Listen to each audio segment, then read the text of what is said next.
Live from New Delhi, you're watching DD India Live, India's voice to the world. I'm Amritpal Singh. Coming up in the next 30 minutes, Syria's interim president Ahmed al-Shara makes his first foreign visit to Saudi Arabia.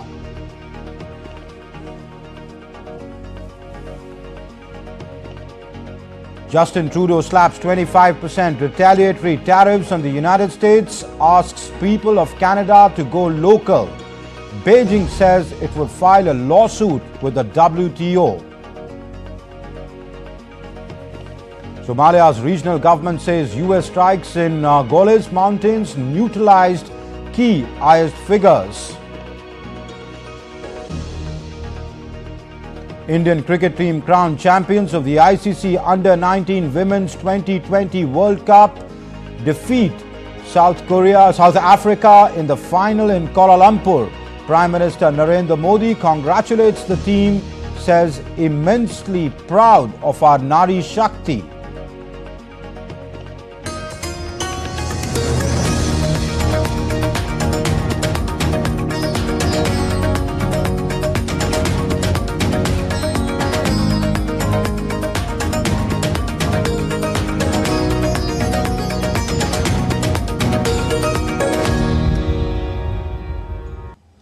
Syria's interim president Ahmed al-Shara arrived in Saudi Arabia on Sunday for his first international visit since the toppling of the Bashar al-Assad last year.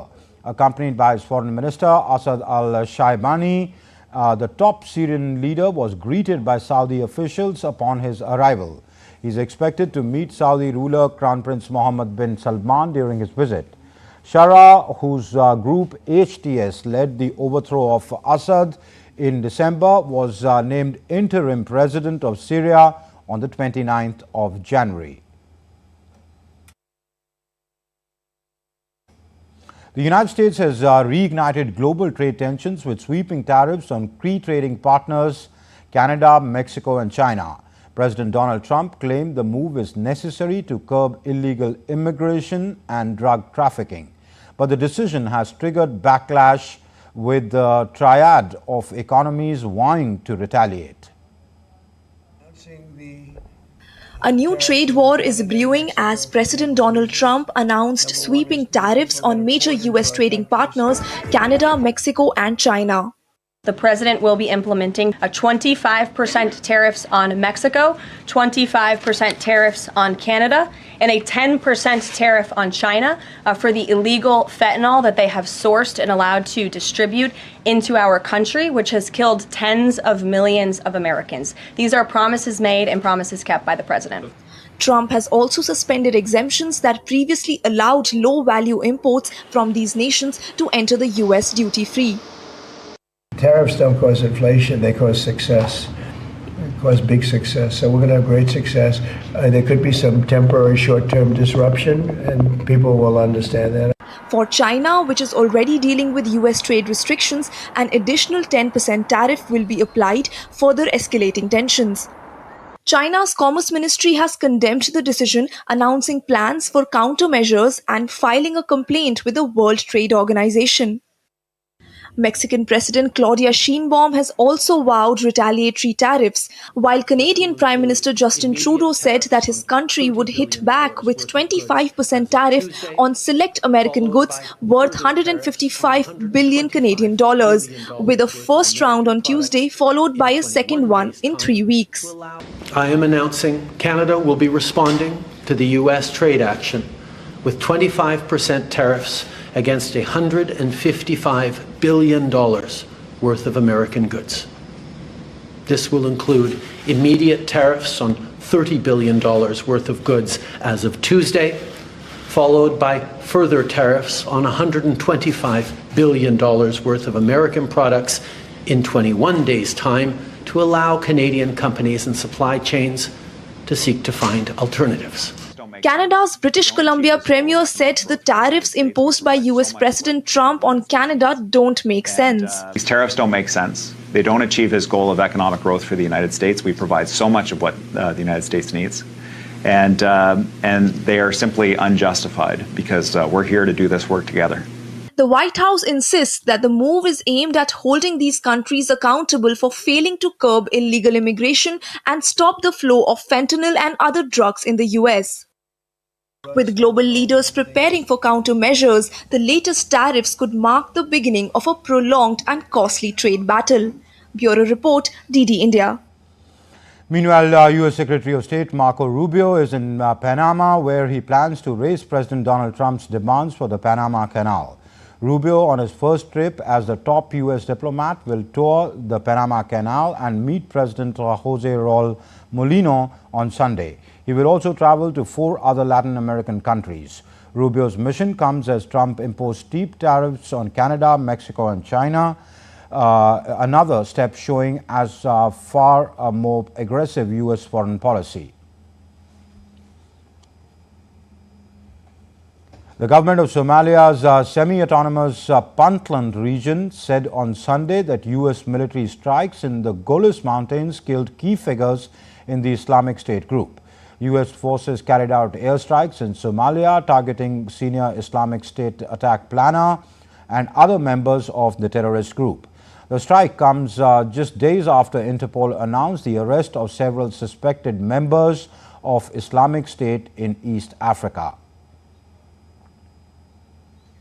U.S. President Donald Trump announced the airstrike late on Saturday, posting on Truth Social platform that he had ordered precision military airstrikes on senior ISIS attack planner and other terrorists in Somalia.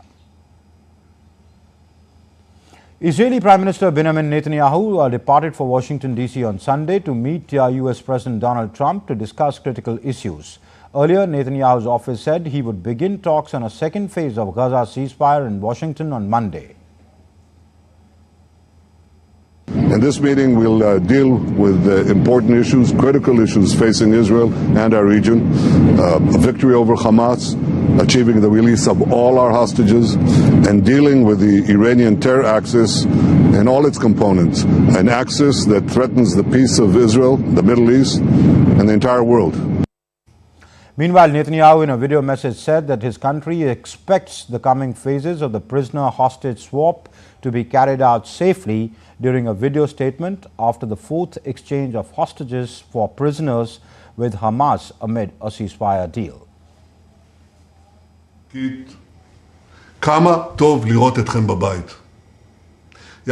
Earlier this week, in the previous phase, we made it very clear that we would not tolerate any violation of the agreement. We insisted on this, and we brought forward by a week the release of 3 of our hostages. Also, after the scenes that we all saw the day before yesterday, we demanded a safe exit for our hostages in the coming releases. As you saw today, this steadfast stand proved itself. The message was delivered, received and carried out. Israel expects that all of the coming phases also be carried out safely. In its 3rd week of a military operation in West Bank, Israeli military has released a footage showing airstrikes on Jenin. The video showed a vehicle being struck in the Katbatia area. As per Israeli Defense Forces, the vehicle was being used by terrorists. Since the operation began, Israeli forces have demolished houses and destroyed roads in Jenin refugee camp, displacing thousands. The raids started just days after a ceasefire between Israel and Hamas in Gaza. Medical evacuations from Gaza resumed on Sunday, allowing 37 sick and injured Palestinians to cross into Egypt via the Rafah border. The crossing reopened for the first time since May 2024, enabling patients to seek urgent medical treatment.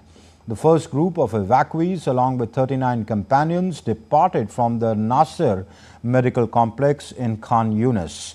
Families expressed relief, with many waiting for months for the chance to access treatment.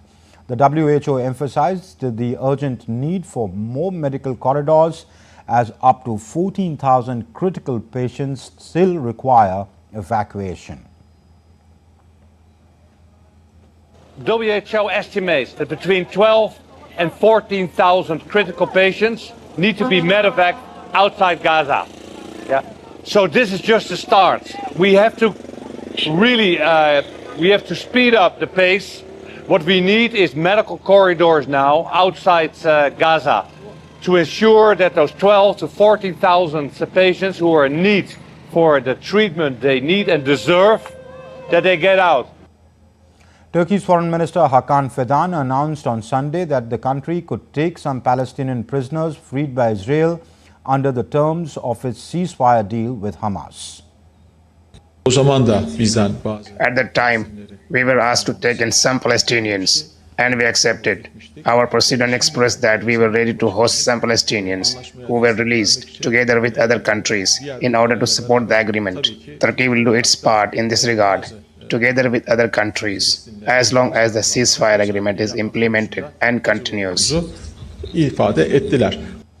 Updates now from the Russia-Ukraine conflict. Tensions have escalated between the two countries, with both sides accusing each other for a strike on a boarding school sheltering civilians in the Ukrainian-occupied town of Sudza in Moscow's Kursk region, where Kyiv launched a major cross-border assault last August. Ukrainian President Volodymyr Zelensky shared the aftermath footage of the attack on the Kursk boarding school. Ukraine's military said that at least 4 people had died and dozens injured or rescued. Meanwhile, Russia's defense ministry said early on Sunday that the Ukrainian forces had launched a targeted missile strike on a boarding school in the city of Sudza from the Ukrainian territory. A massive fire broke out at the Martinez refinery in California on Saturday, prompting a shelter-in-place order for nearby neighborhoods due to air quality concern. The blaze was caused by a hydrocarbon leak that led to an explosion and massive fire. 6 workers at the refinery were reportedly injured. Residents in nearby neighborhoods were advised to stay indoors, close all windows and vents to protect themselves from the smoke from the blaze. The fire contained within the facility resulted in closure of Marina Vista Avenue and the Shell Avenue from Marina Vista to the Pacheco Boulevard. Still to come on this edition of DD India Live, protesters in Atlanta rally for immigrant rights. G7 foreign ministers condemn Rwanda-backed M23 offensive in East Congo. India's sports minister leads the Fit India Sundays on Cycle event in New Delhi.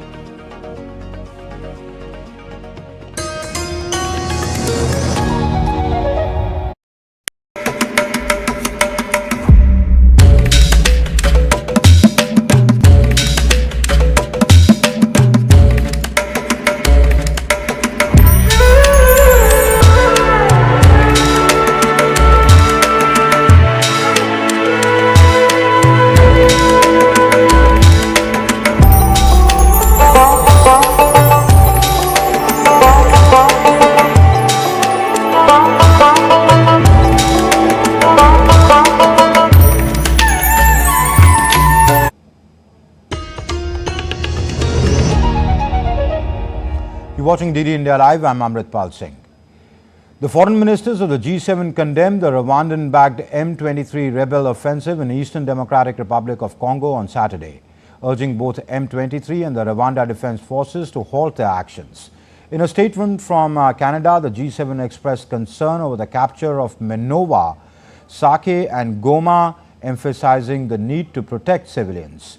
They called the offensive a flagrant disregard for DRC's sovereignty, marking the rise in displaced civilians and worsening humanitarian conditions. In the eastern region of the Democratic Republic of Congo, prices have soared even further, worsening the hardships faced by local populations who were already grappling with economic instability.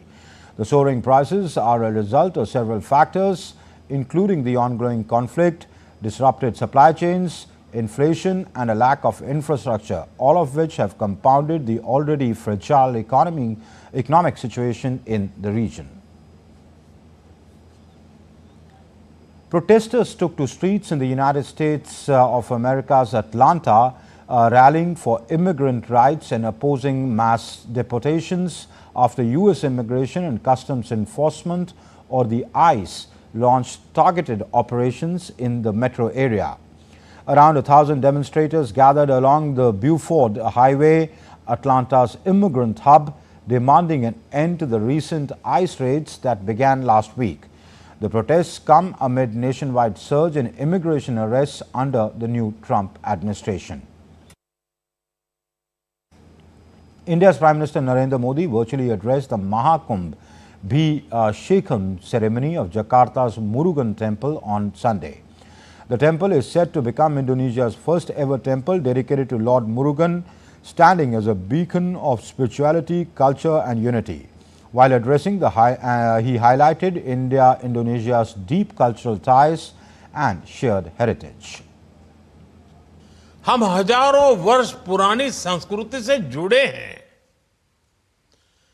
हम हजारों वर्ष पुराने इतिहास से जुड़े हैं। हमारा संबंध विरासत का है, विज्ञान का है, विश्वास का है। हमारा संबंध साझी आस्था का है, अध्यात्म का है। हमारा संबंध भगवान मुरुगन और भगवान श्री राम का भी है, और हमारा संबंध भगवान बुद्ध का भी है।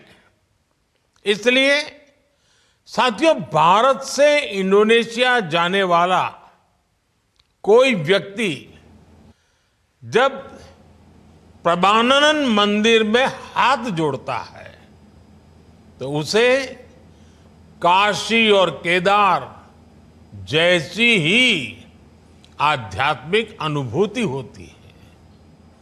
Further, Prime Minister Modi also mentioned the diverse cultures of both India and Indonesia and said that the unity and diversity are common values of both countries.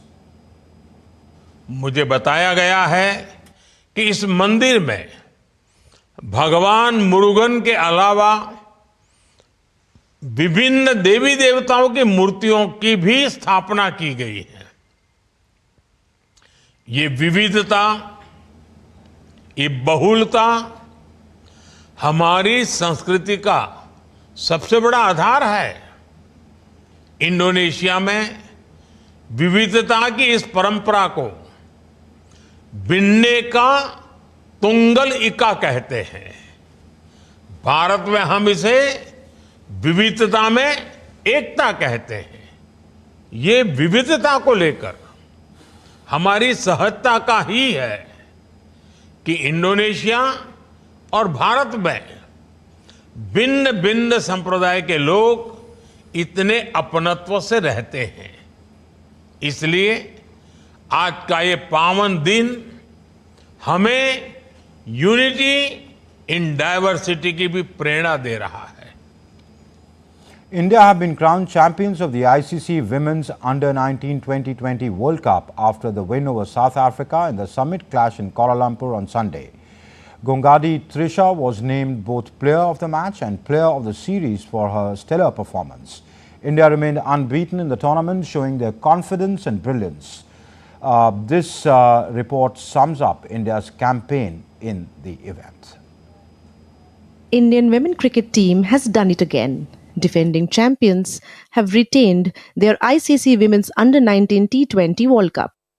India clinched back-to-back Under-19 World Cup titles after securing a 9-wicket win against South Africa in the final in Kuala Lumpur, Malaysia. Gongari Trisha starred with both bat and ball. She scored an unbeaten 44 and took 3 wickets for just 15 runs. Trisha was named both player of the match and player of the series for her stellar performance. India chased 83 runs target comfortably. They made a confident start through openers Gongadi Trisha and Kamalini Gunalan. They put on a 36-run stand. Earlier in the day, South Africa won the toss and opted to bat first, but soon found themselves on the back foot after losing 3 wickets in the first 5 overs. India's bowlers were giving nothing away as the South Africans struggled to score and were bundled out for 82 runs. India finished the tournament with confidence and brilliance as they had demonstrated all the way along, remaining unbeaten. Sports Desk, DD India. Prime Minister Narendra Modi congratulated the team after the win. Prime Minister Modi posted on social media platform X, and I quote, "Immensely proud of our Nari Shakti. Congratulations to the Indian team for emerging victorious in the ICC Under-19 Women's 2020 World Cup 2025. This victory is a result of our excellent teamwork as well as determination and grit. It will inspire several upcoming athletes. My best wishes to the team for their future endeavors." Achom Tapas, originally from Manipur, won gold in the wushu at Uttarakhand at the National Games. He has been working in Dehradun and represented Uttarakhand in the competition. Speaking exclusively to DD India correspondent Narayan Singh, Achom called the National Games a fantastic platform for athletes. Som Tapas won first gold for Uttarakhand at the national game, and that is in wushu. And Tapas is joining us. Tapas, a very warm welcome. You are from Manipur and playing for Uttarakhand. Tell something about your journey from Manipur to Uttarakhand. Actually, I just came here from the last year and I just got my job here in Sales and Techno Info Solution. And after that, I just heard that the National Uttarakhand state is hosting this 38 national games. So after that, I request the state coach of this Uttarakhand, which is Anjana ma'am, and I just request her to take part in this 38 national games, and thankfully she approved to be represent the state. So that's how I came here, and that's my journey. What kind of platform the national game is giving to the young athletes and budding athletes and the rookie athletes? Actually, it's a very big competition of India, and the state, it motivates all the youngsters to take part in the sports and to live their healthier life. So yeah. What are the basic reason you find that India is growing in such a way in sports, and also India is planning to host a mega event like 2036 Olympics? So what are the reasons you find behind this? Actually, India is really seriously growing up in the sports event, in every event. So they started winning every international medal like that. So yeah, that's the reason I think India is going to host this coming Olympic Games and all. Just to level up the game and sports in India. Uttarakhand is hosting the 38 national games here. Tapas won the first gold medal for Uttarakhand in wushu. The things are going on positive direction, and we are hoping that definitely the kind of infrastructure has been stood here in Uttarakhand. Days are not far when Uttarakhand will be on the sports map of India. The camera person Uttam, Narayan Singh, DD India, Dehradun.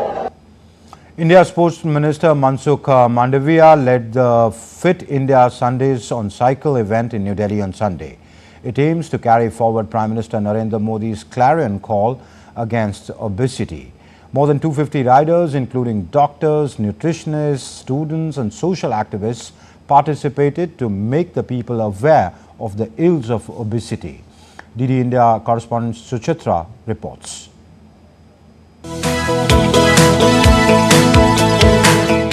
India's Sports Minister Dr. Mansukh Mandavia participated in the Fit India Sundays on Cycle event in New Delhi. This event aims to carry forward Prime Minister Narendra Modi's message of fighting against obesity.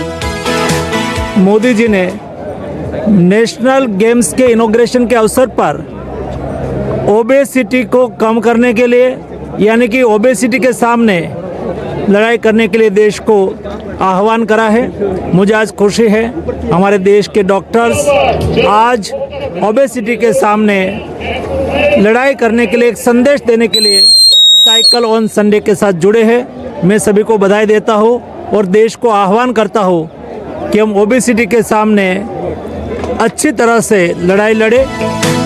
Shooter Rubina Francis, who won a medal at the Paris Paralympics, also participated. Rubina described fitness as an important part of life. जो young generation है जो 8-8 9-9 घंटे office में बैठते हैं, backbones stiff हो जाती है, नेक की प्रॉब्लम्स होती है, पेट बाहर निकल आता है, एक्स्ट्रा चीज़ें जो होती है उसको अवॉइड करने के लिए अगर आप 1.5 आवर्स या 1 आवर भी निकालते हैं और एक हेल्दी डाइट लेते हैं तो I will surely say that आपको मोटापा कभी नहीं होगा. Many participants at the event were seen giving important messages in their own special way. सभी लोग एटलीस्ट रोज हाफ एन आवर साइकिलिंग करके फाइट फॉर ओबेसिटी. आप फिट है तो इंडिया फिट है, देश फिट है. This 2-kilometer long cycle ride started from Major Dhyan Chand Stadium and ended at the same place. More than 250 riders participated in this cycling event, including doctors, nutritionists, students, and social activists. Suchitra's report for DD India.